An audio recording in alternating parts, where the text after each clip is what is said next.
2 de mayo de 1945. Los restos de los cuerpos de Adolf Hitler y su esposa Eva Braun yacen en una tumba en el jardín de la Cancillería del Reich. El régimen nazi ha sido derrotado. Pero para los supervivientes del nazismo, la búsqueda de sus pertenencias y bienes robados no ha hecho más que empezar. Fue uno de los mayores robos masivos de la historia. Fue organizado por el Estado nazi. Trataron de conseguir todo lo que pudieron, especialmente de los judíos. Hay que pensar en las propiedades judías y en su dinero. Se lo quitaron todo. En la actualidad hay gente que sigue luchando para recuperar las obras de arte que les pertenecen, para que se le devuelva a la gente todas las propiedades que les fueron usurpadas. No fueron solo las pertenencias y propiedades lo que desapareció.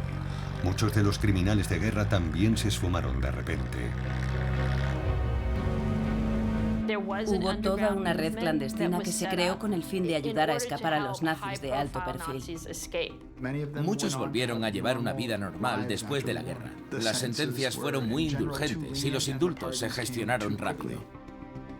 Muchos de los que financiaron a Hitler o utilizaron mano de obra esclava durante la guerra recibieron un simple tirón de orejas, mientras que millones de sus víctimas siguen buscando justicia, incluso hoy en día. Si quiere saber dónde está el oro nazi, solo tiene que ir a Zúrich y buscar bajo las calles. El oro de Hitler.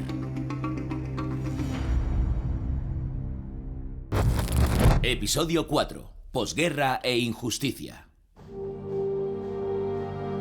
Europa, 1945.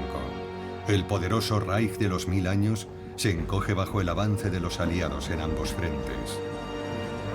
Detrás de las líneas enemigas, los bombardeos aliados desmoralizan a las tropas y a la población alemana.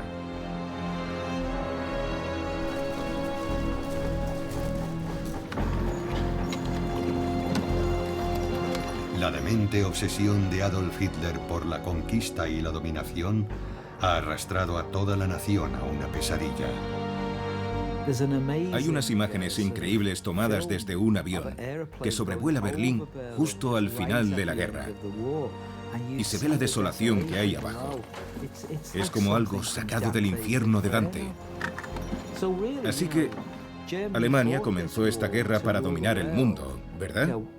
Pero acabó en su propio fin del mundo. Y qué inframundo tan terrible era. La gente no tiene casa, son refugiados. Hay refugiados por todas partes. Y también hay tropas en retirada. Es una situación muy complicada, muy caótica, muy violenta. Es un momento en el que la gente puede ocultar cosas si quiere. Pero mucho antes de la batalla final por Berlín, los nazis ya habían ocultado las riquezas que habían robado a sus millones de víctimas. El 6 de abril de 1945, la policía militar estadounidense detiene a 2 mujeres que han roto el toque de queda en los alrededores de la localidad de Merkers, al noreste de Frankfurt. Como las 2 mujeres son francesas, los americanos deciden llevarlas a su puesto de mando para buscar a alguien que hable francés. Allí, descubren que una de ellas está embarazada y necesita ver a un médico, por lo que deciden llevarlas al pueblo. De camino a Merkers, al pasar por la mina de sal de Kaiseroda, una de las mujeres hace una sorprendente revelación a los soldados estadounidenses. Entonces, una de estas mujeres les dice: ¡Oh! En esa mina de allí hay unos tesoros increíbles. Estos 3 soldados americanos informan a sus superiores. Y cuando entran en la mina, es como la cueva de Aladino. Dentro de la mina, los militares estadounidenses encontraron más de 8.000 lingotes de oro, además de miles de bolsas y cajones repletos de dinero, monedas y otros objetos de oro, plata, platino y obras de arte de un valor incalculable. Los soldados han descubierto un fabuloso tesoro de joyas, plata, dinero, lingotes de oro y obras de arte. El botín acumulado durante 5 años de guerra. En los meses siguientes, se harían hallazgos similares por toda Alemania y sus territorios ocupados, sobre todo obras de arte. Otros bienes iban a ser más difíciles de encontrar, ya que muchos nazis de alto rango consiguieron llevarse el dinero y los tesoros robados a países neutrales. Había otros países donde enviar el dinero nazi, ya que podían terminar siendo buenos sitios donde esconderlo. Argentina era uno de estos lugares. Y otro lugar elegido era España. Una gran cantidad de dinero se envió allí, yendo a parar a grandes holdings que, en esencia, lo que hacían era lavar dinero para los nazis. Sudamérica resultó ser muy acogedora y hospitalaria para los criminales de guerra nazis huidos. Había grandes comunidades alemanas que estaban allí desde el siglo XIX, así que eran buenos sitios para pasar desapercibidos. Eichmann consiguió escapar a Argentina. Joseph Mengele logró escapar a Sudamérica y al final acabó en Brasil. Klaus Barbie, por ejemplo, terminó en Bolivia. Y no fue solo en Sudamérica. Fue en muchos casos en los Estados Unidos. Juan Domingo Perón y su esposa eran fascistas. Les gustaban los nazis. Y creo que Argentina no declaró la guerra a la Alemania nazi hasta un mes antes de que terminara la guerra, solo para que pareciera que estaban del lado correcto. Fue una jugada bastante cínica. Y seguía habiendo otros muchos dictadores por ahí. Que Hitler hubiera muerto no significaba que el fascismo hubiera muerto. Estaba Salazar en Portugal y Franco en España. Había regímenes muy dictatoriales en Oriente Medio. Había muchos lugares en el mundo donde un nazi iba a sentirse como en su casa si ya no podía vivir en Alemania o en Austria. Los nazis que huían tomaban rutas de escape diferentes y secretas que llegaron a ser conocidas como las líneas de ratas, siempre llevando consigo todo el botín que podían transportar.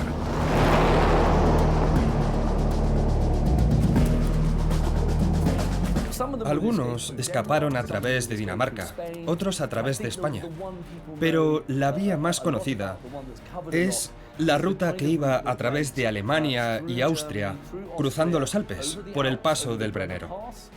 Y desde allí llegaban al Alto Adigio, llegaban a Italia y a ciudades como Bolzano y Murano. Y allí, algunos de los fugitivos conseguían documentos falsos gracias a sacerdotes. Y a continuación se dirigían a Roma, donde obtenían más documentos falsos, o podían ir a Génova. Y en Génova se subían a un barco con un pasaporte de la Cruz Roja bajo un nombre falso. Al final de la guerra, el Comité Internacional de la Cruz Roja emitió cientos de miles de salvoconductos para supervivientes de los campos de concentración, exprisioneros de guerra, deportados, trabajadores forzados y otros civiles que no tenían documentos de viaje válidos. En muchos casos, los criminales de guerra nazis robaron o falsificaron estos documentos para poder escapar. Incluso elementos corruptos del Vaticano conspiraron para redirigir estos salvoconductos de la Cruz Roja a los nazis que huían. Muchos nazis consiguieron desaparecer y se convirtieron en otras personas. Muchos de los judíos que entrevisté y que terminaron yendo a Buenos Aires reconocieron a gente de los campos nazis en los barcos que también iban como refugiados al mismo lugar. No podemos decir que el Vaticano los ayudase como organización. El Papa no indicó en ningún momento que hubiera que ayudar a los nazis a escapar. Pero sí hubo miembros del Vaticano y sacerdotes, e incluso un obispo llamado Luigi Judal, que ayudó activamente a fugitivos nazis a escapar facilitándoles documentación. En los archivos de Santa María del Ánima en Roma, donde el obispo Judal vivía y era rector, hay cartas de dirigentes nazis en las que dicen: por favor, ayúdenos. Se ha dicho que muchos de estos nazis fugados vivieron el resto de su vida protegidos y financiados por una organización secreta conocida como la Organización de los Antiguos Miembros de las SS u Odessa, y que esta organización se financiaba con lo que los nazis habían escondido en el extranjero. Hablé con un nazi, un hombre llamado Erich Priebke, que había sido encarcelado en Roma. hasta que murió no hace mucho. Me habló sobre su ida a Argentina y me dijo, no había ninguna Odessa y ojalá hubiera existido porque así habría tenido algo de dinero. Algunos de aquellos nazis llegaron a Argentina siendo bastante pobres y otros eran muy ricos. Eso nos indica que algunos de ellos se quedaron los tesoros y otros se quedaron sin nada. No todos los nazis iban a conseguir escapar. Muchos iban a enfrentarse a la justicia en Nuremberg, entre ellos algunos que habían participado en la financiación del imperio criminal de Hitler. Pero ¿estaban allí todos los que debían ser juzgados? ¿Y cómo iban a acometer los aliados la tarea de juzgar unos crímenes tan atroces o de compensar a sus víctimas?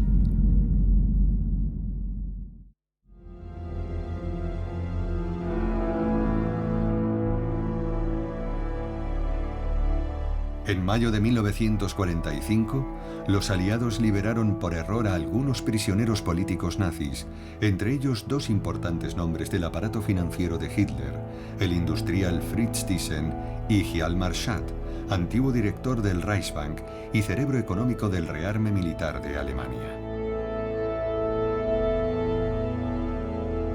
Campo de concentración de Mauthausen. Pero poco tiempo después, ambos fueron detenidos de nuevo y acusados de crímenes de guerra. Nuremberg, 20 de noviembre de 1945. El mundo entero tiene los ojos puestos en uno de los juicios más anunciados y esperados de la historia de la humanidad. 22 de los mayores líderes nazis iban a ser juzgados por crímenes contra la humanidad. Hjalmar Schacht se sentaría entre los acusados por su papel como presidente del Reichsbank desde 1933 hasta enero de 1939 y como ministro de Economía del régimen nazi desde 1934 hasta 1937. Entonces comprendimos que los aliados tenían algún objetivo político en mente y que por ello estaban ansiosos por tacharnos de criminales del régimen de Hitler. El juicio a los criminales de guerra ya estaba planificado. Y era esencial para los fines de ese juicio que hubiera entre los acusados destacados, economistas y empresarios.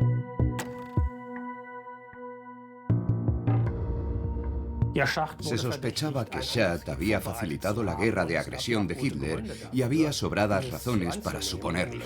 Schacht había creado en principio la estructura financiera para el rearme y había reestructurado el comercio exterior alemán para ese fin. No se pudo demostrar su papel en la preparación de una guerra de agresión, ya que Schacht había sido destituido como ministro de Economía en el año 1939, antes del comienzo de la guerra, y no se le podía responsabilizar de las acciones posteriores del régimen. Schacht sería absuelto, y en su lugar, su sucesor como presidente del Reichsbank, Walter Funk, fue condenado a cadena perpetua por la financiación y ejecución de los planes de guerra de Hitler.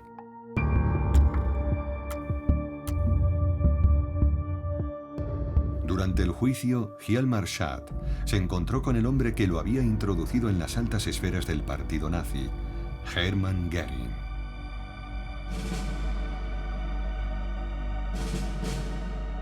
En 1936, estos antiguos amigos se habían convertido en feroces rivales cuando Hitler eligió a Göring para dirigir el segundo plan económico cuatrienal. Su rivalidad acabaría con la dimisión de Schacht como ministro de Economía y su destitución como presidente del Reichsbank. Al final de la guerra, Göring, como Schacht, había perdido el favor del Führer y se había abandonado a sus adicciones a las drogas y otros excesos.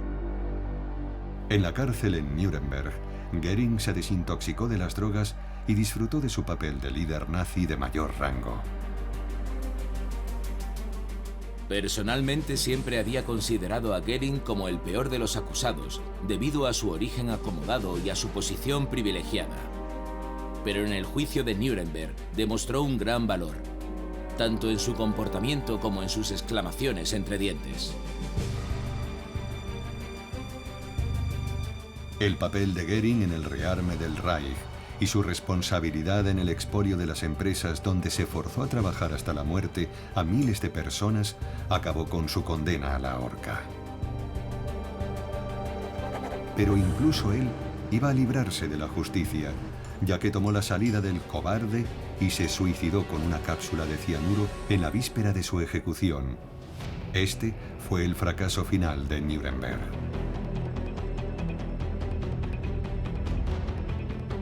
Mi punto de vista sobre los juicios de Nuremberg es que trataron de limitarlos todo lo que pudieron. Quiero decir que al final eligieron a 22 nazis importantes, pero en realidad había más de 22 nazis influyentes. Había 42 líderes de zona, por ejemplo. Los líderes de zona habían estado muy involucrados en la gestión de los campos de concentración, en los traslados de gente desde Alemania a los campos de la muerte. Claro que deberían haberlos juzgado, pero no, a ellos no los tocaron.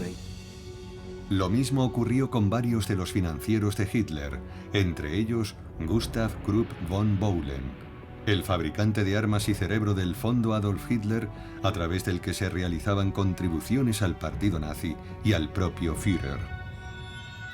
Los Krupp respaldaron siempre a Hitler, estuvieron detrás del rearme e implicados en el Holocausto. Por lo tanto, no es que Gustav Krupp fuera el único, pero mucha gente lo pensaba. Y al final de la guerra, los americanos pensaron lo mismo y lo buscaron para intentar detenerlo, pero lo único que encontraron fue a un pobre viejo senil en una cama. Al ser considerado incapaz de asistir al juicio, el caso contra Gustav Krupp von Bohlen und Halbach fue desestimado. Quien sí fue acusado fue su hijo Alfred por conspirar con las SS para la utilización de trabajadores esclavizados en las fábricas de Krupp durante la guerra.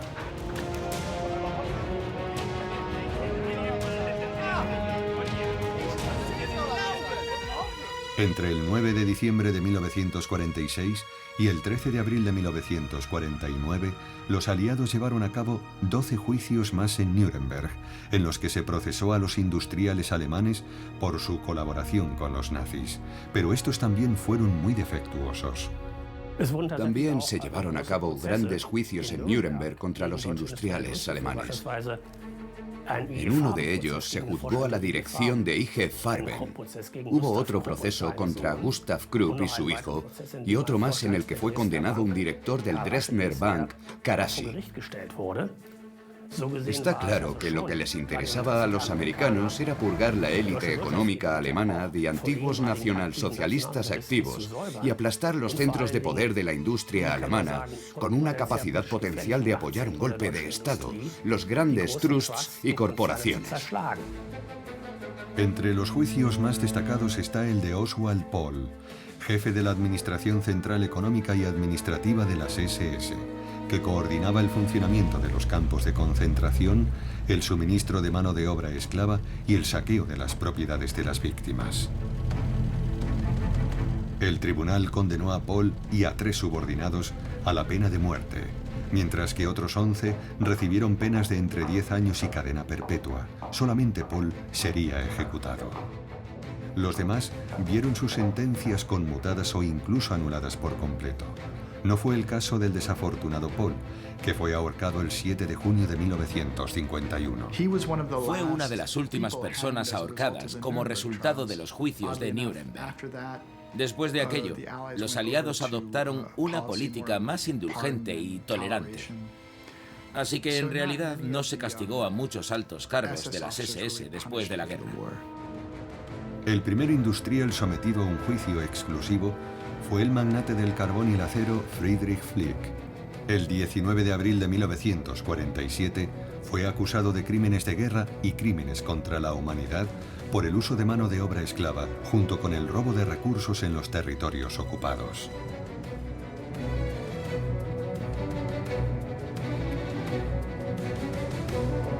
Y por último, pero no menos importante, por la financiación del partido nazi y las SS. Finalmente, fue condenado a solo 7 años de cárcel.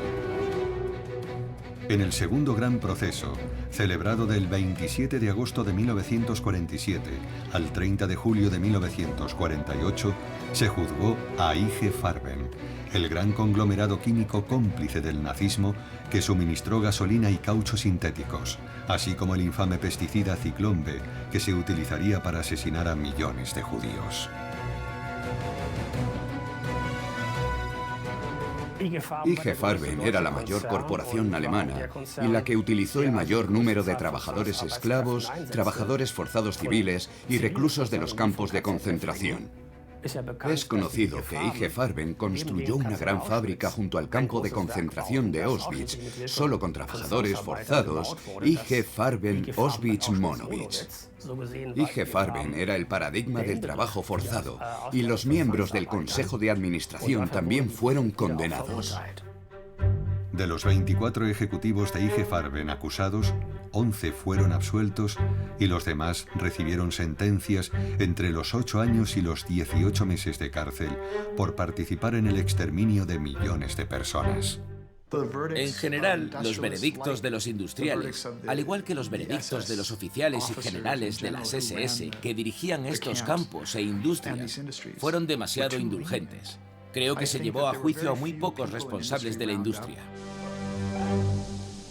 Los juicios a los industriales fueron una absoluta farsa, en el sentido de que dejaron libres a todos los directores de estas grandes empresas con la disculpa de que solo habían cumplido órdenes.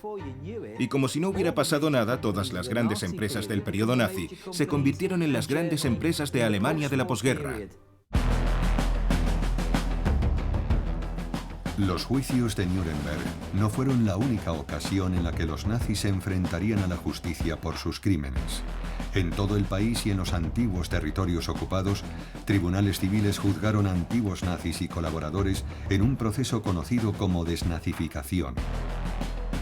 Como ocurrió en Nuremberg, esto no hizo más que arañar la superficie de la arraigada infraestructura nazi. Los aliados acordaron desnazificar al pueblo alemán y apartar a todos los antiguos nacionalsocialistas no solo de la dirección del Estado, la administración pública y la judicatura, sino también de la dirección de la economía. Los estadounidenses ya habían elaborado listas de empresarios y miembros de consejos de administración alemanes a los que querían interrogar y luego, si correspondía, detenerlos. Y así lo hicieron. Si tenemos en cuenta el proceso de desnazificación y las consecuencias para los socios y financieros de Adolf Hitler, encontramos una serie de casos de una indulgencia chocante. Max Hamann, el director del imperio editorial que hizo de Hitler uno de los hombres más ricos del mundo, fue condenado a 10 años de trabajos forzados.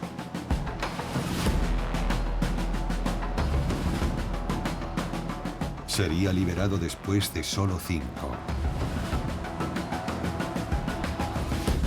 El fotógrafo personal de Hitler, Heinrich Hoffmann, con quien el Führer ganó millones en derechos de autor y que comerció con obras de arte saqueadas, fue condenado a solo 4 años de cárcel.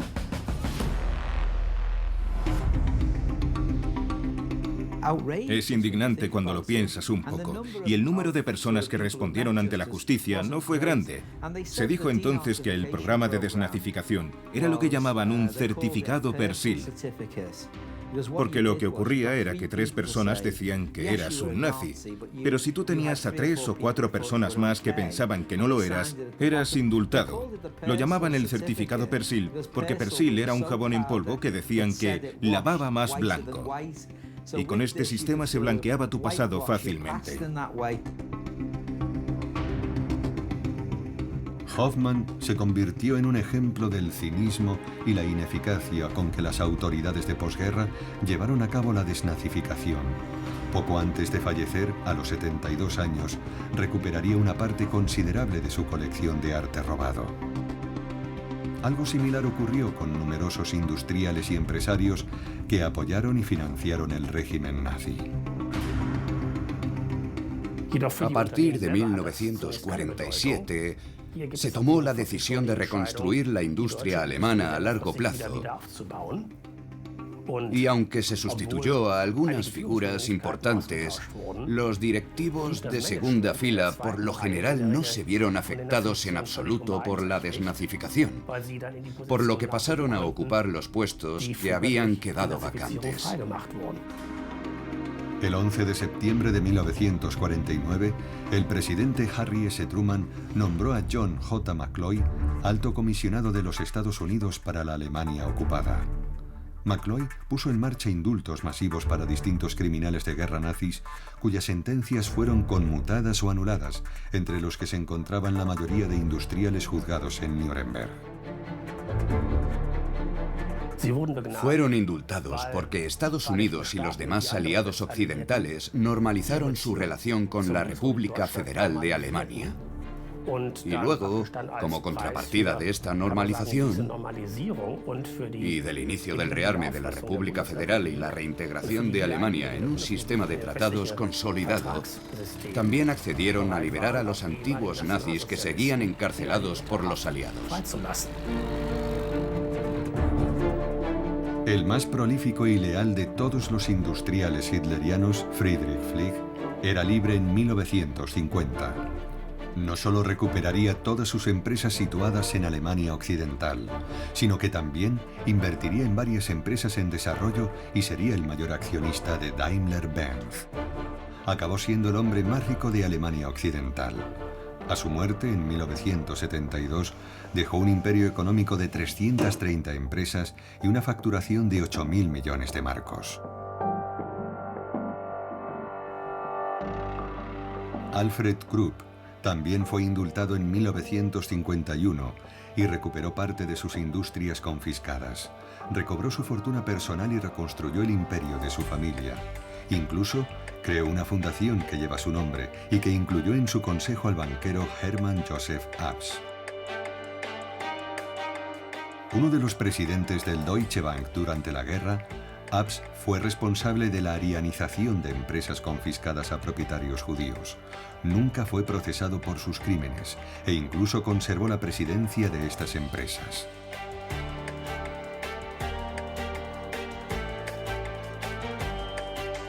El mayor escándalo fue que algunos de los condenados en el juicio de IG Farben fueron indultados por el alto comisionado McCloy. En 1950, Karl Krauk, presidente del Consejo de IG Farben, y Fritz Termier, cerebro de la creación del complejo industrial de Auschwitz, vieron reducidas sus condenas. Al año siguiente, los directores de la planta de Auschwitz, Otto Ambros y Walter Dürfeld, recibieron el perdón y sus condenas fueron de 8 años de cárcel.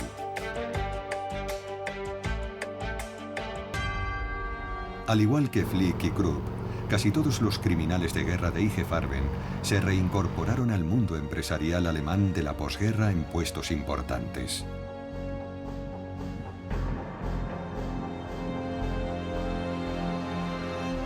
Este es un aspecto terrible de la posguerra. Teníamos tanta prisa por reactivar económicamente a Alemania Occidental que miramos hacia otro lado, ante los que habían dirigido aquellos negocios y habían estado implicados en el régimen de Hitler. Esos hombres habían usado trabajo forzado y esclavo. Las filiales americanas en Alemania Opel GM y Ford Werk también habían usado mano de obra esclava en la guerra. Insistieron en que no habían tenido control de sus filiales alemanas. Ambas iban a hacer lo posible por conseguir los beneficios generados en Alemania durante ese periodo.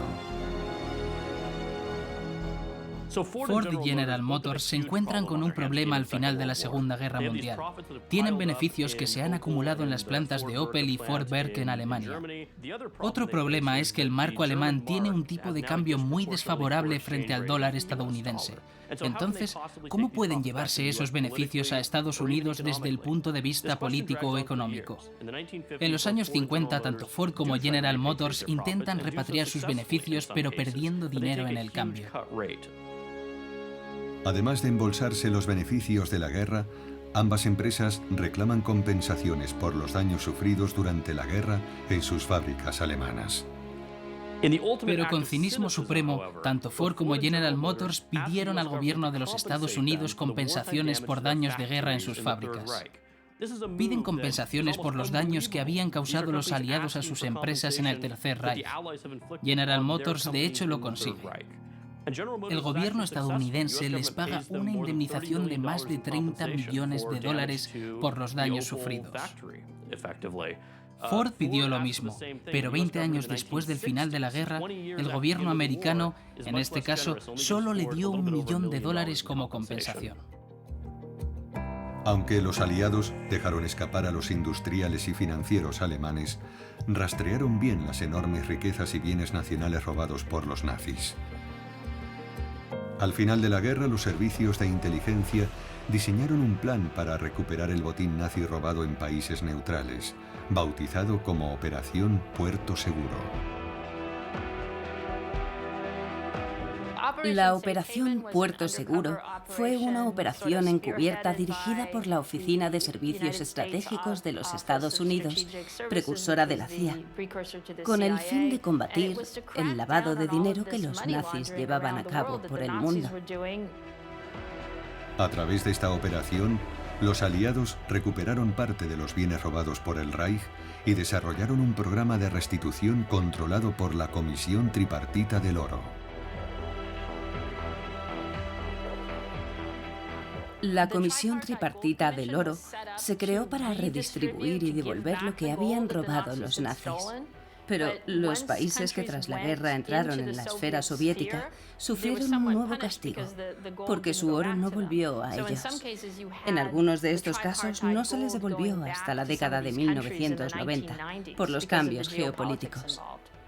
Hubo una campaña al principio para que se enviara el 10% de la capacidad industrial de Alemania a la Unión Soviética como reparación. Así fue como se concibieron las reparaciones. No se trataba de devolver dinero a individuos, sino de mover dinero entre estados. Además del oro, el siguiente bien más saqueado en la Europa ocupada por los nazis fue el arte. Los ejércitos aliados crearon durante la guerra unidades especiales para proteger los bienes culturales expoliados, registrándolos con la ayuda de los museos y los individuos víctimas de los robos. Al principio tuvieron un éxito relativo, pero hubo una parte muy considerable de aquel arte, sobre todo pinturas, que ya no se pudo encontrar y que se han dado por perdidas. Hubo algunos casos en los que los soldados americanos se llevaron algunas obras de arte, pero también hubo casos en los que aquellos depósitos de arte habían sido saqueados por los alemanes en los últimos días de la guerra. Dado que lo escondieron los nazis y después se pudo recuperar parte, no sabemos cuánto desapareció. Pero lo que sí sabemos es que había muchas obras de arte. Hay muchos museos y galerías de toda Europa que tienen un espacio vacío donde antes había una obra de arte. De hecho, sigue habiendo gente hoy en día que está comprando y vendiendo arte robado por los nazis en secreto. No nos equivoquemos, es una actividad criminal, pero no tengo ninguna duda de que hay gente muy mala por ahí que sigue comerciando con bienes robados por los nazis. Pero serían las víctimas del nazismo las que encontrarían los mayores obstáculos para recuperar sus legítimos bienes y posesiones en la posguerra.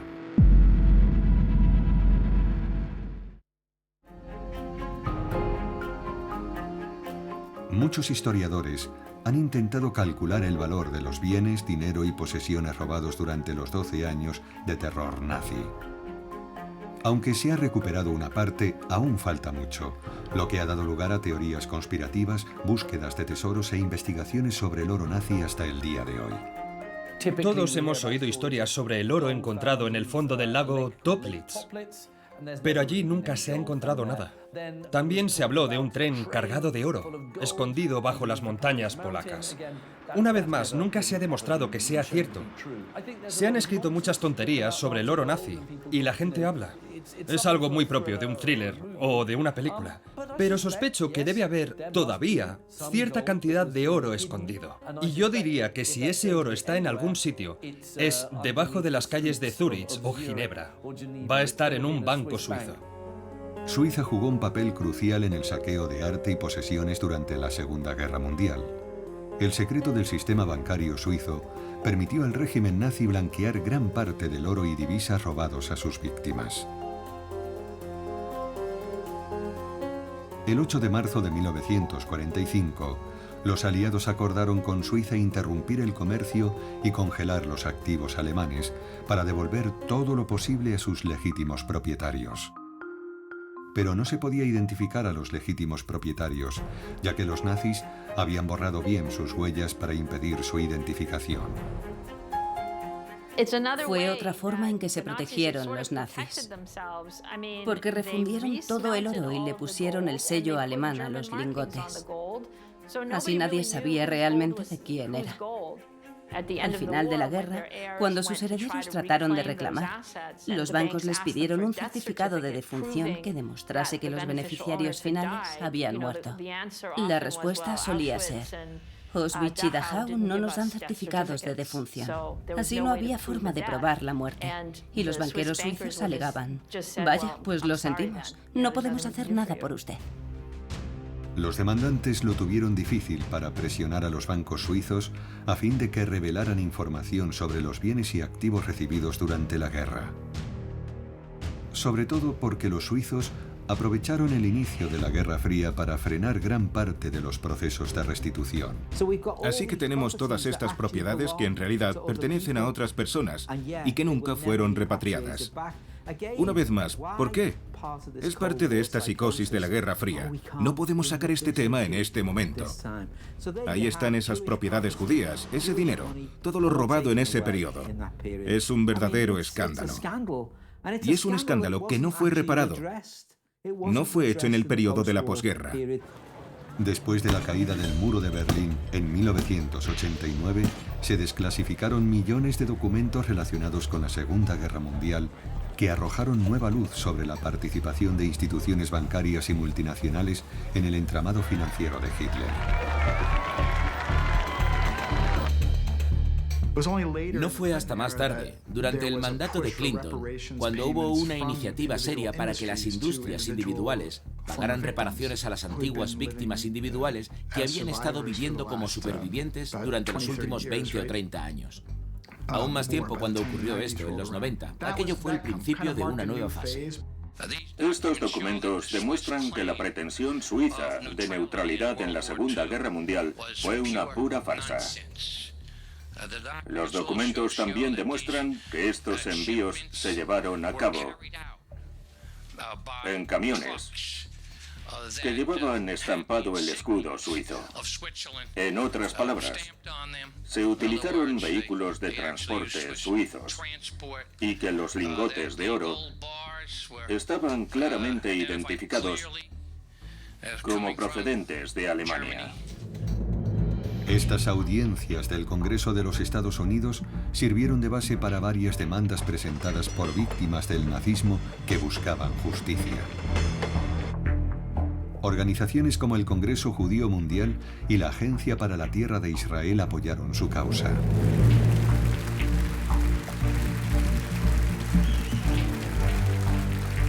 No hay ni una sola razón en el mundo para que un dólar, un shekel, una libra esterlina, un franco estén en cajas fuertes y en cuentas de los bancos cuando no les pertenecen.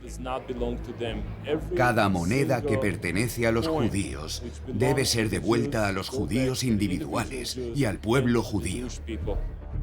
Bajo la presión de las organizaciones, las autoridades suizas anunciaron una comisión para investigar y revelar sus actividades bancarias durante el periodo nazi. Ahora queremos saber la verdad y actuar en consecuencia. Y si tenemos que levantar el secreto bancario para estos casos durante 5 años, lo haremos. No solo publicaron numerosas listas de todos los activos sin dueño que tenían en sus bancos, invitaron a que se reclamara desde cualquier lugar del mundo, pero además crearon un fondo de más de $1.000 millones destinado a ayudar a las víctimas de los nazis.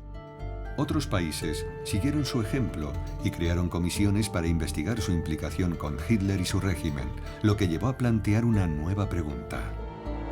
¿Qué pasaba con los trabajadores esclavizados y forzados que fueron explotados por el régimen nazi y sus socios? ¿Qué compensación recibirían? En 1999, el canciller alemán anunció la creación de un fondo de compensación para las víctimas del trabajo esclavo. Entre las empresas firmantes estaban las sucesoras de Krupp e IG Farben, BASF, Hess y Bayer. Se pagaron unas cantidades muy pequeñas en compensaciones en los primeros años después de la guerra. Algunos trabajadores esclavos judíos obtuvieron alguna compensación y Francia y Bélgica pagaron a sus ciudadanos que habían sido deportados a Alemania. Pero al levantarse el telón de acero, la mayoría de los trabajadores forzados del Este quedaron aislados de Europa Occidental y hasta la década de 1990 no se volvió a plantear este tema. Fue entonces cuando se decidió, siempre por la presión de otros países, que el gobierno alemán y las empresas alemanas pagaran una compensación a todos los trabajadores forzados y esclavos del Este. Las empresas americanas cuyas filiales alemanas se beneficiaron de mano de obra esclava se verían obligadas a reconocer a sus víctimas y pagarles indemnizaciones. Ford y General Motors empiezan a hacer frente a demandas de los esclavos que habían ayudado a que se enriquecieran durante el Tercer Reich. Se presentaron demandas en Estados Unidos en una acción colectiva contra esas empresas y los tribunales estadounidenses alegaron no tener jurisdicción sobre lo ocurrido durante el Tercer Reich. Pero gracias a esas demandas, tanto Ford como General Motors crearon fondos de compensación para ayudar a las víctimas del trabajo esclavo. Todavía queda la cuestión de si esos esfuerzos han sido suficientes, pero ha habido un reconocimiento sobre el tema. Hoy en día, mucha documentación sigue esperando a ser desclasificada. Se siguen descubriendo tesoros y obras de arte perdidas, y miles de cuentas bancarias de víctimas del régimen criminal de Hitler siguen sin ser reclamadas. Todavía estamos asimilando el legado del Tercer Reich y de la Segunda Guerra Mundial. Las víctimas no han recibido la justicia que merecen. Es de vital importancia que historiadores, periodistas e investigadores sigan trabajando para averiguar a dónde fue a parar el dinero, qué beneficios pueden seguir acumulándose en cuentas bancarias y cómo se puede seguir haciendo justicia en el siglo XXI. Creo que es mejor llamarlo un intento de hacer justicia. No fue completo ni satisfactorio, pero el hecho de intentarlo sentó precedentes. Esto es lo que recordaremos de todo aquello. No es aceptable que este tipo de crímenes se cometa sin que haya compensación, restitución y justicia. Era un pésimo estudiante. Un artista fracasado, fue casi un indigente durante años. Un cabo del ejército, amargado, que por un trágico azar del destino llegó al poder mediante la manipulación y el engaño para infligir miseria y muerte sobre millones de personas. Pero no lo hizo solo. Detrás de él hubo muchos que financiaron su ascenso al poder y se beneficiaron conscientemente del negocio de la guerra, del saqueo de todo un continente, del trabajo forzado y de la muerte de millones de inocentes. Adolf Hitler eligió la salida del cobarde, pero muchos de los que le ayudaron en el mayor expolio de la historia nunca llegaron a rendir cuentas. Es imposible hacer un cálculo real de cuánto robaron los nazis. ¿Qué se incluye en esa cifra? Se incluye el oro que robaron de los países ocupados, todos los activos que se llevaron a los bancos suizos, las propiedades que robaron, los negocios que robaron, el arte que saquearon. La lista es interminable. La verdad es que fue un robo terrible, que todavía, a día de hoy, estamos tratando de asimilar. ¿Hace que uno se sienta mejor o peor saber que tampoco fue tan rentable y que lo hicieron de todos modos? Si puedes entender eso, puedes entender el Tercer Reich. Si crees que solo se trataba de beneficios, nunca entenderás el Tercer Reich.